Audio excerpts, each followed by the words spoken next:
Hello everyone. Today our group will be presenting on the use of functional communication training with preschoolers to replace and prevent problem behaviors in the classroom.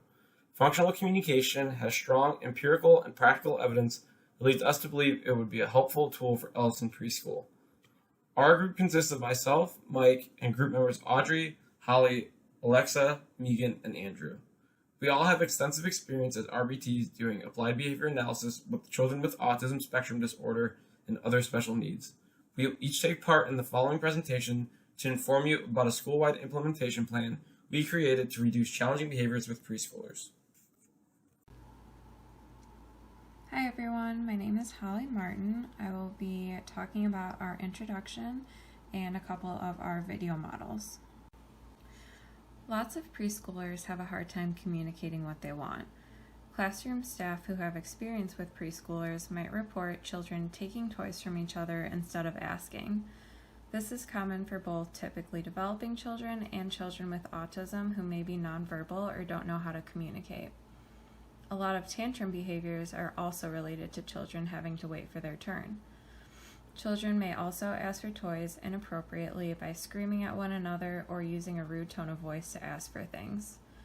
Because of these concerns, preschool teachers and support staff should teach children how to request appropriately, wait their turn, and tolerate delays when a child can't get their turn right away. In this presentation, we will discuss functional communication training. FCT is a skill that can address these concerns and reduce problem behavior. Hi, my name is Alexa Johns, and I will be talking about the research background for this project. Functional Communication Training, FCT, is a differential reinforcement procedure in which an individual is taught an alternative response that results in the same class of reinforcement identified as maintaining problem behavior. FCT is used to teach replacement behaviors for inappropriate behaviors such as noncompliance, aggression, and elopement. FCT is used for children to communicate their wants and needs. For example, FCT teaches a child to say, "I want," or "I need to use the bathroom," and any other simple phrases such as the ones listed. Research shows FCT decreases problem behavior because it allows a child to communicate their wants and needs through appropriate behavior. FCT increases communication for children with autism. Now what we're going to do is we're going to look at a simple step-by-step guide to kind of give the layout of our entire program. Step 1 is commitment and education. First, we need to obtain buy-in from teachers, parents, community members, and school administrators. We need to make sure we have all these people involved, and we also need to make sure that we have them educated on our intervention and what it's going to be, and what the research is behind functional communication training and all the things we're trying to do. We have to educate all individuals impacted by the intervention and also those that are helping us carry it out. Step 2 is we need to acquire materials. Some materials that we need to acquire are informational posters, data sheets for the classrooms after the assemblies to track data on students' behaviors, volunteer observers to actually record the data, classroom prizes for those classrooms that meet the goals necessary for using functional communication training, and materials for the weekly assembly. Now we're going to hand it over to Audrey, who's going to give us a little more details about some of our visuals that we're using. Hi everyone, my name is Audrey Kenishnecht, and today I'm going to be talking to you about our school-wide and classroom visuals that we will have to assist in functional communication training.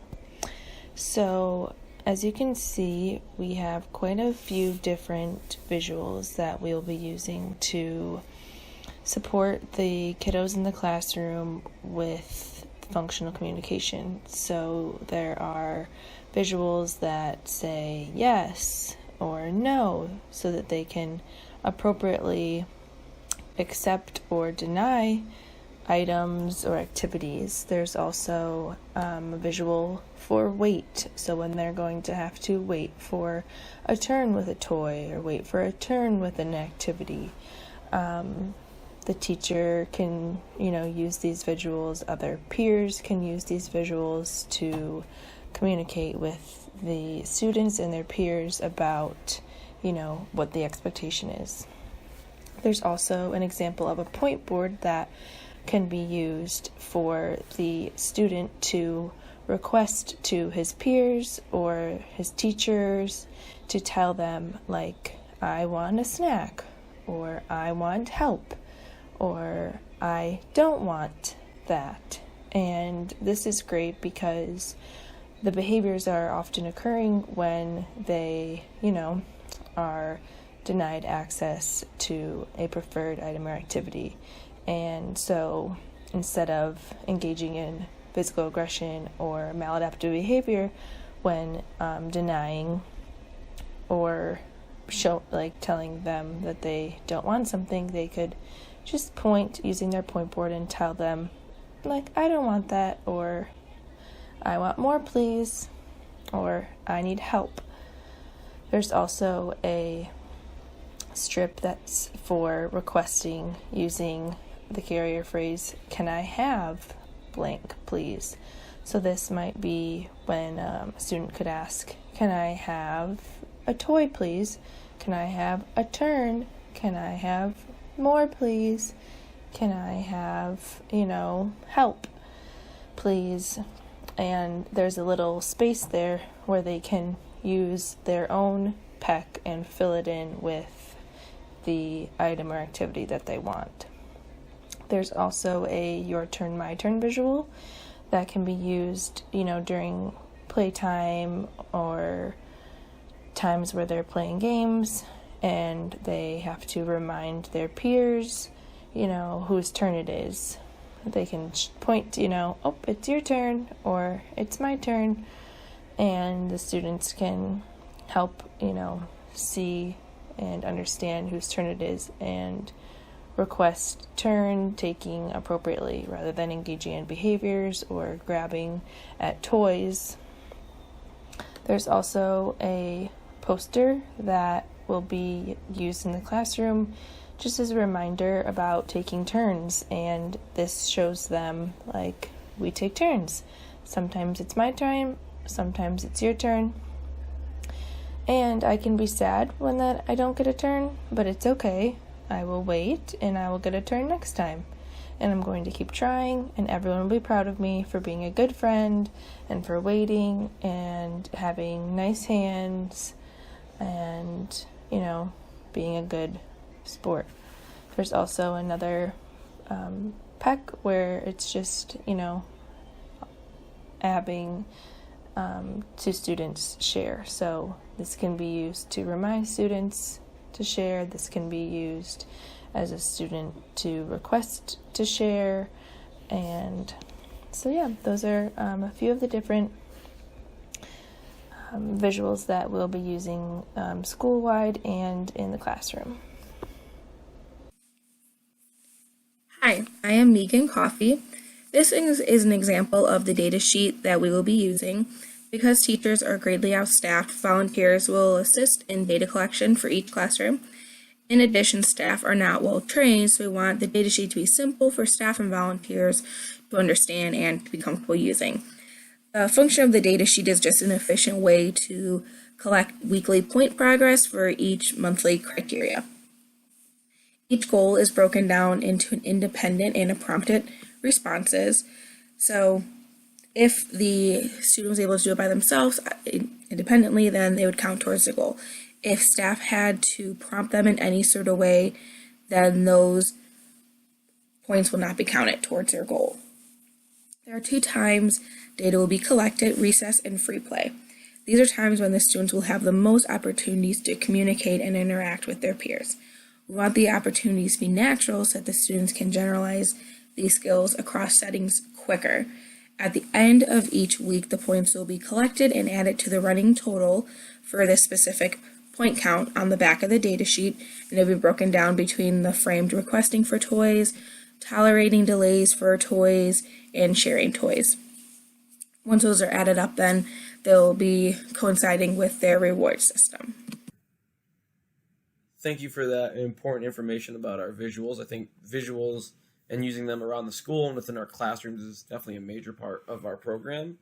The other parts that are really important are the assembly, the weekly assembly we'll be having with the students, which we'll talk about in a little bit, and then the data collection and the actual implementation of the teaching principles from the assembly after the assemblies start taking place. So in order to pull something like that off, the first thing we have to do, which is really important, is to train our staff.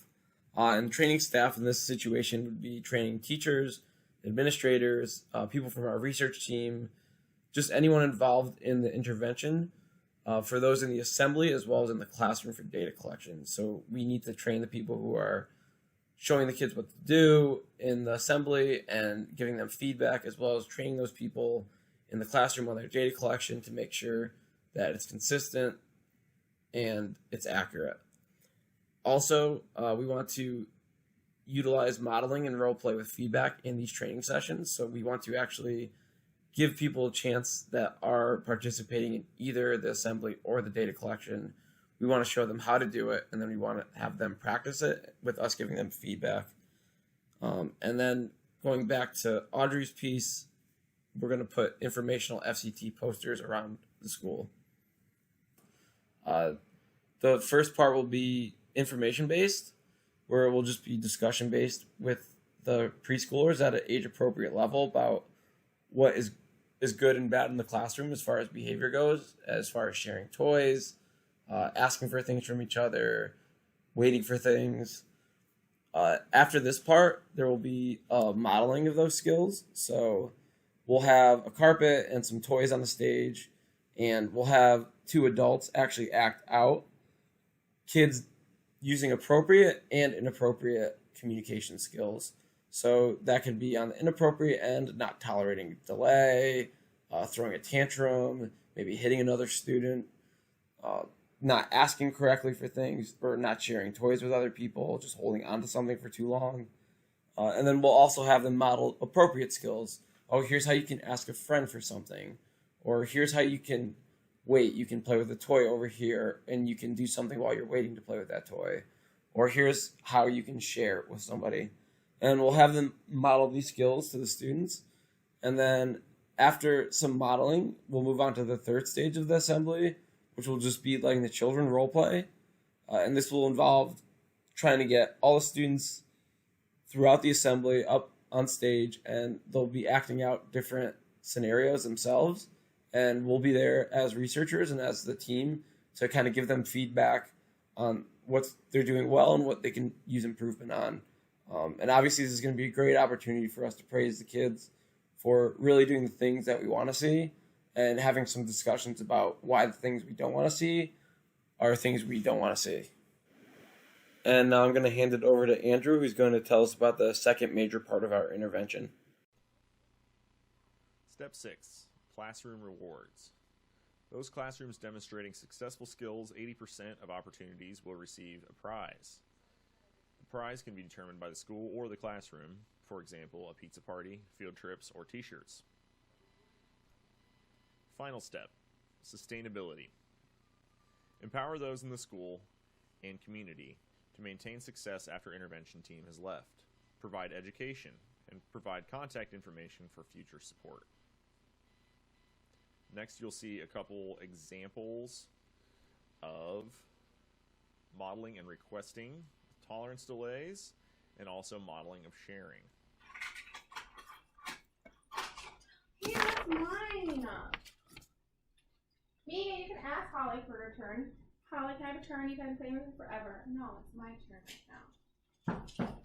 Megan, Holly said it's her turn. You can play with the dollhouse while you wait.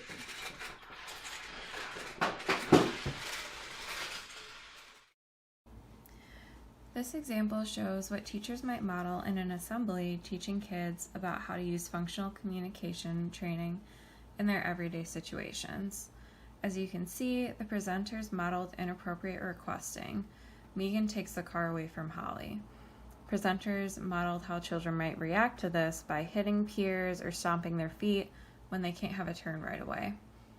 Seeing how the presenters act after the teacher intervenes should serve as a model of what the students can do to problem solve on their own.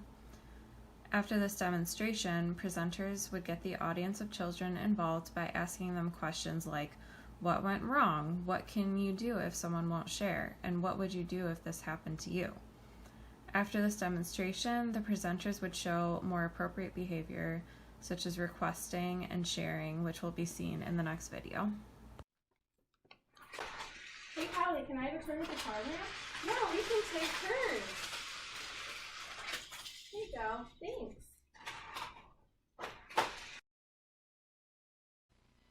Overview of school-wide implementation. School-wide implementation will be broken down into 3 stages. Stage 1, 1 month setting the stage for implementation. So that will include developing materials, training staff, and the leadership team will be in charge of coordinating this, which will consist of 20 teachers, an occupational therapist, speech therapist, BCBA, and the principal. Stage 2 will begin implementation in the classroom, beginning with verbal children and those who are already receiving speech therapy, which is 50 kids.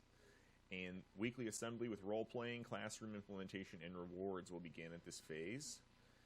And finally, stage 3, implement in classroom with remaining students, which is 150. Hi everyone, it's Audrey again. To wrap things up, I'm just going to remind everyone the importance of functional communication. Functional communication is necessary for individuals to get their wants and needs met appropriately. Functional communication will be beneficial to the children at our preschool because most of the problem behaviors in the classroom is occurring as a result of the kids not knowing how to express their wants and needs appropriately. So they do so by engaging in maladaptive behaviors such as physical aggression, hitting, grabbing toys from their peers instead of sharing. So the functional communication will eliminate that need to engage in problem behaviors because functional communication training offers an acceptable alternative that gives the kids the same end result. So instead of grabbing for the toy that they want, they're going to be learning how to ask for a turn appropriately. So what we're going to do to ensure that everything is continued and implemented appropriately is that the staff will have continued education and training, and we will make sure that the data is being collected and monitored so that if any changes need to be made, they will be made. We're also going to make sure that parents are involved so that they're following through with our strategies and our expectations in the home and in the community so that the kids can be generalizing across all individuals and across all settings so that we can all see a decrease in inappropriate behaviors and an increase in appropriate behaviors. We would like to thank you for tuning into our presentation today. As you can see here, there's a list of references we used for the development of our implementation plan. Feel free to contact us if you have any questions about anything we did or anything we referenced in our study. And also feel free to check our paper and our report for more information, as well as the same list of references you see here. Thank you.